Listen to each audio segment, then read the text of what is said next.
전국에 계신 학생 여러분 반갑습니다. 강진모 선생님입니다.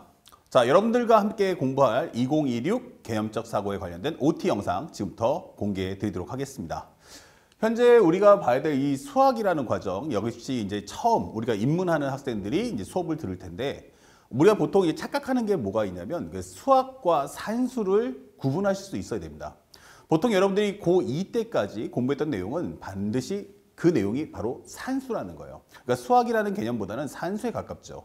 한 개의 공식으로 한 문제를 푼다. 그러다 보니까 대다수의 많은 학생들이 그 과정을 가지고 고등학교 때까지 이와 같은 공부를 반복하고 있습니다.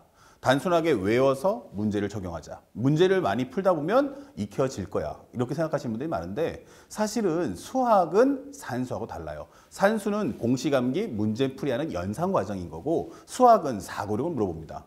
수학이라는 과목이 왜 어려울까라고 선생님도 곰곰이 생각을 많이 해봤어요. 그러면서 이제 학생들에게도 많이 알려주지만, 사실은 이 수학이라는 과목하고 가장 유사한 내용이 뭐냐라고 한다면 선생님은 국어와 국사라고 생각합니다. 기본적으로 국사라는 과정을 공부할 때 단순하게 사건의 이름만 가지고 공부해 나간다면 사실은 너무 어렵죠. 왜냐하면 역사라는 과정은 하나의 히스토리이기 때문에 어떤 사건이 발생하고 그 사건의 발생한 결과에 어떤 영향을 끼친다. 그럼 그 결과가 나옴으로써 다음 파생하는 또 다른 사건을 만들어내겠죠. 그러니까 그 사건의 내용을 마치 드라마처럼 시간의 순서대로 이해해 본다면 사실은 공부하기가 제일 좋은 과목 중에 하나가 국사입니다. 수학도 마찬가지로 모든 건 히스토리가 있어요. 그래서 우리가 공부할 때 스토리텔링이라고 하는 거죠. 다시 말하면 단순하게 글자 외워서 문제 푸는 게 아니고 이 개념은 왜 배우는가? 그러니까 이 내용이 어디서 나온 거야? 그러면은 이 내용이 발생을 했으면 이걸 확장해서 어떻게 흘러간 건데? 라는 그 내용을 따라가겠죠. 그러다 보면 자연스럽게 성질이라는 과정을 배우고 공식이라는 과정이 반드시 연결되는 겁니다. 그럼 성질이라는 건 뭐냐? 그러면 기본적으로 합법적으로 연산의 양을 줄여주는 과정이에요. 그러니까 어떠한 내용 때문에 이런 성질이 만들어졌어. 그러니까 그 내용을 공부할 수 있어야 그러면 이런 상황에서 이 성질을 쓰겠구나. 이런 상황이 나오면 이런 성질을 쓰면 안 되는구나. 우리가 판단할 수가 있는 겁니다. 그래서 수학이라는 과정을 제대로 공부하지 않은 친구들, 그러니까 그 궁금함들이 많아서 나는 너무나도 헷갈려 하시는 분들은 그 내용에 대한 공부가 너무너무 미흡했다라고 생각하시면 되겠고, 그 다음에 공식이라는 과정도 마찬가지입니다. 기본적으로 우리가 고등학교 전 과정, 중학교까지는 하나의 공식당 한 문제를 푼다면 기본적으로 고등학교 과정은 9개의 공식을 배우는데 문제는 하나입니다. 그러면 9개의 공식에서 첫 번째, 어떤 상황에서 이 공식을 쓸 수 있는가?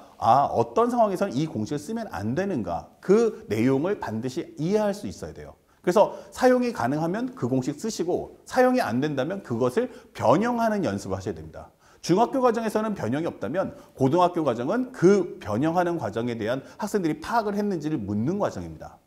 그 다음에 두 번째, 현재 공식이 9개인데 한 문제 낸다면 너무 부당하죠. 그러니까 상대방은 이 9개의 공식을 섞어줍니다. 그러면 이 9개의 공식이 있다면 어떤 순서대로 과정을 밟아야 되는가? 그것 또한 중요한 내용이죠.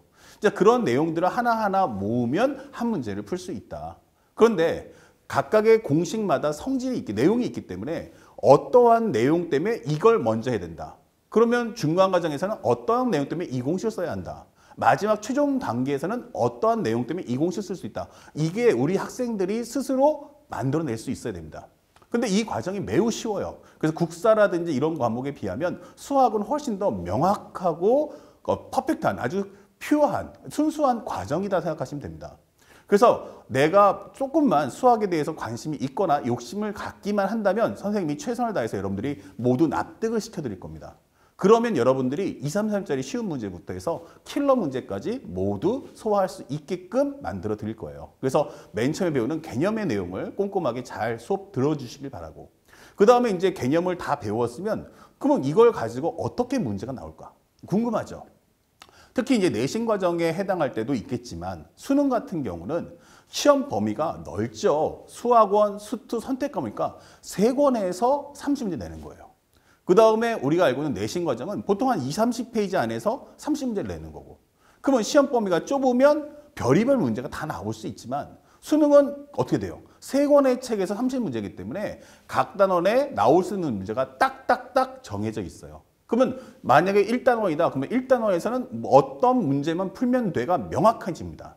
가장 핵심적인 내용들만 나오니까. 그러면 그것들이 뭐냐라는 걸 배우셔야 되고요. 그 다음에 두 번째는 그 문제들이 이렇게 나오는구나. 그러면 나는 문제를 어떻게 풀어야 되는가?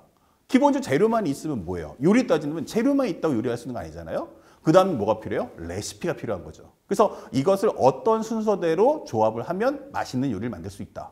수학도 마찬가지지만 유형 정리가 끝나고 나면 그것에 맞는 솔루션도 우리가 배울 수 있어야 됩니다. 그래서 그 솔루션을 이렇게 푸는 거구나 라고 느끼시면 그걸 통해서 실제 기출문제들을 하나하나 적용해 보는 거예요. 절대 여러분들이 명심해야 될 건 공부할 때 꼭 중요한 것은 뭐냐면 절대 머리로 이해한 다음에 자기가 어떤 유형의 맵에서 배우는 현재 이 문제에 대해 출제 의도 그리고 솔루션을 변형하시면 안 돼요. 그러니까 선생님하고 함께 현장이나 유튜브 통해서 인강을 들으시면 배운 대로 문제를 풀어주셔야 돼요. 그래야 우리가 준킬러나 킬러까지도 완벽하게 소화할 수 있다. 그러니까 제발 부탁하는 건 이렇게 배우는 거 푸는 거구나 라고 해서 갑자기 자기 방식대로 문제를 풀면 안 되고 선생님 때 배웠던 대로 문제의 풀이에 임해 주시면 좋겠습니다. 그래서 선생님이 이 기본적인 개념 정리를 해주고 유형의 맵을 공개해 주면 그걸 통해서 모든 솔루션, 다시 말하면 2, 3, 4일짜리부터 해서 준킬러, 킬러까지 모두 다 풀리는 아름다운 과정을 여러분들과 함께 만들어 갈 겁니다. 그러니까 걱정하지 마시고 선생님과 함께 공부를 해주시면 좋겠어요. 그 주제를 정확하게 파악하자. 자, 그래서 기출문제, 실제 우리가 알고 있는 평가원 수능의 문제를 가지고 1, 2월 달에 우리 연습을 할 거야. 물론 현재 이 강의를 듣는 학생들은 5, 6월 달에 들을 수도 있고 7, 8월에 들을 수 있지만 선생님 강의를 따라오려는 분들은 반드시 이 개념적 사고를 먼저 선수강하시고 그 이후에 있는 문제풀이 강의를 따라오는 것이 가장 좋다는 것을 꼭 다시 한번 말씀해 드립니다. 현재 이 강의를 듣고자 하시는 분들은 보통 주력은 보통 올해 수능을 준비하는 고3하고 N생들이죠. 하지만 나는 지금부터 고2인데 처음부터 완벽하게 배우고 싶어 하시는 분들은 고2 학생들도 현재 예비 고2가 될 수도 있지만 고2 학생들도 들을 수 있다. 그만큼 쉽고 자세하게 설명해 줄 거다라는 것을 미리 말씀해 드립니다. 현재 우리가 이 유튜브 촬영을 하기 때문에 선생님이 수원, 수투, 그 다음에 선택 과목인 확통과 미적 이 4과목을 매주마다 업데이트를 해드려요. 그러다 보니까 선생님이 목요일 날 촬영을 합니다. 그리고 토요일 날 업로드. 편집할 시간이 필요하니까 또 하나는 선택 과목은 금요일 날 촬영해서 일요일 날 업로드되니까 그 내용들도 꼭 확인해 주시고 업로드되는 시간은 일반적으로 오후 6시에 업로드해 줍니다. 그러니까 꼭 이 선생님의 유튜브 채널 구독하고 알람 설정 꼭 해주시길 바랍니다. 그러면 선생님이 토요일하고 일요일마다 강의가 올라오면 여러분들에게 연락이 갈 겁니다. 그때 밀리지 마시고 바로바로 공부를 시작해 주면 되겠다. 아시겠죠?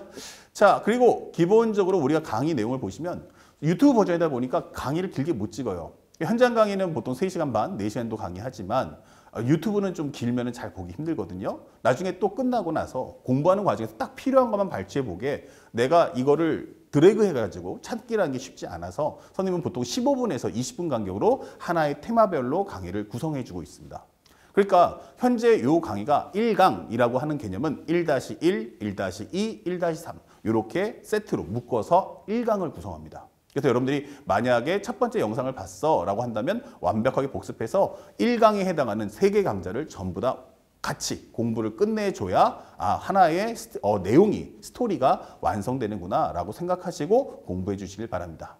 자, 그리고 일주일 공부 분량은 이렇게 해서 한 강이 구성되죠. 묶음으로 해서. 그러면 보통 평균적으로 2강씩 매주마다 업로드가 될 겁니다. 그러면 그 2강씩 올라오는 걸 가지고 유튜브 강의를 보시는 분들은 밀리지 말고 현장 강의처럼 똑같이 그 강의의 속도에 맞춰서 여러분들의 진도를 나가주시길 부탁드리겠습니다. 아시겠죠? 자, 그리고 혹시라도 만약에 현장 강의 들으신 분들도 마찬가지인데 현장 강의 듣고 난 다음에 집에 가서 복습하려다 보면 특히 킬러 문제 이렇게 어려운 문제가 발생하게 되면 아무래도 또 까먹는 경우가 많거든요. 그럴 때 현장에서 한번 들어보신 분들은 인강에서 자기가 필요한 부분만 발췌해서 꼭 들어주시면 좋겠습니다. 자, 그러면 교재는 이제 어떻게 구성될 거냐? 그러면 교재는 기본적으로 4가지예요. 하나는 본 교재, 그리고 그 문제에 대한 해설지, 본 교재 해설지, 그리고 문제 풀이할 수 있는 워크북, 그 다음에 워크북 해설지 이렇게 4개로 구성됩니다. 제가 부탁드리는 것은 본 교재는 가급적이면 거기다가 직접 문제를 풀지 않으셨으면 합니다. 본 교재는 기본적으로 우리가 1년 동안 봐야 될 책이에요. 그래서 수능을 보는 11월 달까지 우리가 계속 가져가야 될 책이니까 최대한 깨끗하게 유지해 가는 게 제일 좋겠죠. 그래서 선생님이 기본적으로 우리가 수업을 듣다 보면 이제 인터넷 강의를 듣는 학생과 현장 강의 다른데 현장 학생들은 보통 이 필기 정리하고 나면 필기할 수 있도록 사진을 찍을 수 있는 시간을 줍니다. 자, 그렇다면 인터넷 강의 들으신 분들은 보시다가 중요하다 그러면 밑에다가 시간대를 적어 놓으세요. 뭐 1분 30초, 뭐 2분 30초 이런 식으로. 그 다음에 나중에 이 1강이 다 끝났다라고 하면은 그 강의 끝날 때마다 그 장면을 잡아서 캡처, 스크린 캡처를 해가지고 그 화면을 통해서 필기를 했으면 좋겠다. 그래서 보통 선생님 교재가 일반 우리가 알고 있는 출판사에 나오는 교재처럼 아주 자세하게 써놨기 때문에 여러분들이 필기할 수 있는 부분은 그렇게 많지 않을 거예요. 하지만 현재 책에 없는 중요 포인트들이 각 학생마다 다를 수 있으니 빨간 펜, 그리고 빨간색 볼펜, 파란 볼펜, 그리고 뭐 또 그 밖에 뭐 여러 가지 색깔도 있겠죠. 그 다음에 형광펜, 이걸 통해서 그 각각의 교재에다가 업데이트를 꼭 해주시기 바랍니다. 그래서 이러이러한 내용이 가장 큰 핵심이구나 라고 해서 각각의 학생별, 수준별로 맞춰서 정리를 꼭 해주시길 바랍니다. 그리고 문제풀이 같은 경우는 나중에 워크북에 풀 수 있어요. 그렇기 때문에 문제에다가는 각 문제의 중요 핵심적인 내용들만 꼭 적어서 정리해 주셨으면 한다라는 걸 꼭 명심해 주시기 바랍니다. 혹시라도 만약에 교재에다가 풀고 싶다라고 하신 분들은 나중에 워크북 이용해서 푸시면 되겠고, 가급적이면 본교재에 있는 문제를 풀 때는 본교재보다는 옆에 연장에다가 따로 번호를 매겨가면서 풀어주시길 부탁드리겠습니다. 자, 그리고 본교재 해설지가 있으니까 해당하는 문제가 막혔을 때는 빠르게 해설지를 통해서 문제를 재확인하시고, 혹시라도 나 이거 갸우뚱하는 경우가 있다면 다시 인터넷 강의 통해서 필요한 부분만 발췌해서 보시는 것도 좋은 학습법이다라고 얘기해 줄 수 있어요. 그 다음에 두 번째는 이제 워크북을 제공해 주는데, 워크북은 말 그대로 숙제잖아요. 그러면은 본교재에 있는 문제가 100% 다 워크북에 있어요. 그러니까 만약에 본교재 문제가 20문제가 있어. 그러면 워크북에는 본교재에 있는 문제가 다 들어있어요. 하지만 이 본교재에 있는 문제는 선생님이 이미 다 풀어드렸던 문제이기 때문에 이걸 다시 풀다 보면 이제 헷갈리는 게, 내가 이걸 정확히 알고 푸는 거냐, 아니면 선생님이 강의한 걸 나도 모르게 외우다 보니까 문제까지 싹 다 외운 거냐, 이게 궁금해지거든요. 그래서 선생님은 본교재에 있는 내용을 그대로 다 집어넣어주면서 그것에 유사문항까지 추가적으로 넣어드립니다. 일반적이면 본교재가 20문제야? 그럼 워크북도 20문제. 거기다 본교재에 있는 20문제와 유사문항 20문제에서 그 단원의 문제가 한 40문제 정도. 그래서 여러분들이 본교재의 문제를 풀었다면 유사문항도 같은 형식으로 풀 수 있게끔 선생님이 문제를 구성했으니까 자신이 정확하게 알고 푸는지 외우고 푸는지를 정확하게 구분해 주실 수 있으면 좋겠습니다.